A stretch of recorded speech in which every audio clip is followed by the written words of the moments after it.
ఏపీని అన్ని రంగాల్లో అభివృద్ధి చేసే దిశగా ప్రభుత్వం అడుగులేస్తోంది. జాతీయ క్రీడల్లో విజేతలుగా నిలిచేందుకు ఏపీ క్రీడాకారులు కసరత్తు చేస్తున్నారు. 5 ఏళ్ల పాటు ఏపీలో క్రీడా అసోసియేషన్లు పూర్తిగా నిర్వీర్యమయ్యాయి. ఉత్తరాఖండ్లో జరిగే జాతీయ క్రీడల కోసం శాప్ సంపూర్ణ సహకారం అందిస్తోంది.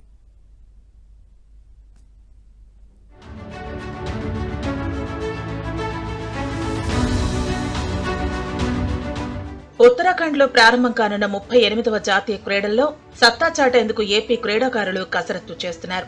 ఈ నెల 28 నుంచి ప్రారంభం కానున్న జాతీయ క్రీడల్లో పాల్గొనేందుకు సిద్ధమైన ఏపీ క్రీడాకారుల బృందానికి శాప్ పూర్తి స్థాయిలో సహాయ సహకారాలు అందిస్తోంది. బీచ్ కబడ్డీ, ఆర్చరీ, కబడ్డీ వంటి వివిధ విభాగాల్లో క్రీడాకారులకు ప్రత్యేక శిక్షణ ఇప్పిస్తున్నారు. శాప్ చైర్మన్ రవి నాయుడు స్వయంగా పర్యవేక్షిస్తూ క్రీడాకారులను ప్రోత్సహిస్తున్నారు. 5 ఏళ్ల వైసీపీ పాలనలో క్రీడా శాఖ పూర్తిగా నిర్వీర్యమైంది. క్రీడల నిర్వహణ పక్కన పెడితే అసోసియేషన్లలో కూడా రాజకీయ నేతలు జోక్యం చేసుకోవడంతో కనీసం ఒక్క ఈవెంట్ కూడా నిర్వహించలేదు. సరైన నిధులు లేకపోవడంతో, ప్రోత్సాహం లేక చాలా మంది క్రీడాకారులు ఇతర రాష్ట్రాలకు వలస వెళ్లిపోయారు కూడా. ఆడదాం ఆంధ్ర పేరుతో హడావిడి చేశారు తప్ప క్రీడాకారులకు ఎలాంటి సహాయం చేయలేదు. అయితే ఏపీలో కూటమి అధికారంలోకి వచ్చిన తర్వాత క్రీడాభివృద్ధిపై ప్రభుత్వం దృష్టి సారించింది. శాప్ చైర్మన్ గా రవి నాయుడును నియమించింది. క్రీడాకారులకు పూర్తి సహాయ సహకారాలు అందించాలని శాప్ ను ప్రభుత్వం ఆదేశించింది. ఇందుకు తగిన నిధులను కూడా విడుదల చేస్తోంది.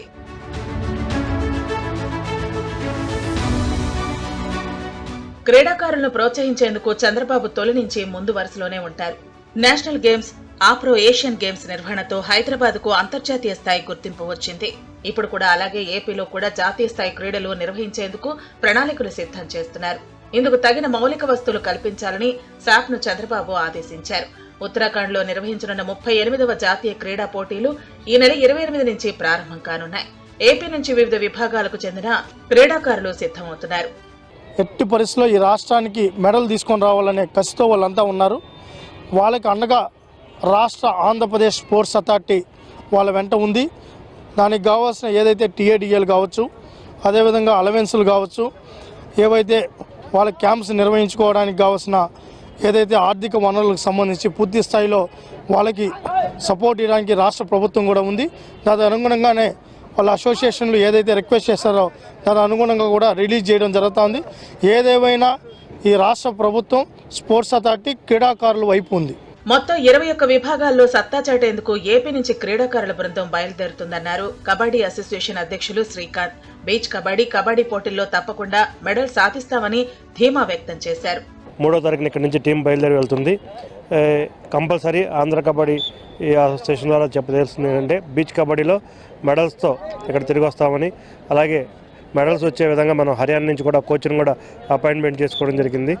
తప్పకుండా ఆంధ్రప్రదేశ్ యొక్క కీర్తిని పెంచుతే విధంగా ట్రై చేస్తామని కోరుకుంటున్నాం. కూటమి ప్రభుత్వం వచ్చిన తర్వాత క్రీడా అసోసియేషన్లు తమ కార్యకలాపాలను విస్తృతం చేశాయి. ప్రతిభ ఉన్న క్రీడాకారులను గుర్తించి వారికి శిక్షణ ఇస్తున్నాయి. శాప్ తరపున చైర్మన్ రవినాయుడు స్వయంగా క్రీడాకారులతో సమావేశమవుతున్నారు. ప్రభుత్వ పరంగా అవసరమైన సహకారం అందిస్తున్నారు.